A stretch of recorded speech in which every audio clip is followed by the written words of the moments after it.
Sa gitna ng sigalot sa politika, si Pangulong Bongbong Marcos na mismo ang nagsabi bukas siyang makipagkasundo sa pamilya Duterte. Mas kailangan daw niya ng kaibigan kesa ng kaaway. Nakatutok si Ivan Mayrina.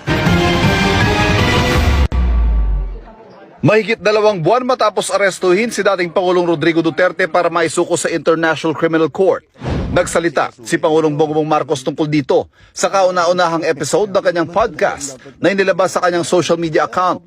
Tinanong siya kung gusto niyang makipagkasundo sa mga Duterte. Oo. Ako, ayaw ko ng gulo. Gusto ko makasundo sa lahat ng tao. Mas maganda, marami na akong kaaway. Hindi ko kailangan ng kaaway. Kailangan ko kaibigan. Ang habol ko ay yung stability, peaceful, para magawa namin yung trabaho namin. Kaya ako, laging akong bukas sa ganyan. I'm always open to any approach na, alika, magtulungan tayo. Diba? Kahit hindi tayo magkasundo sa polisiya, hindi tayo magkasundo. Gawin mo yung trabaho pero huwag na tayong nanggugulo. Mismo ang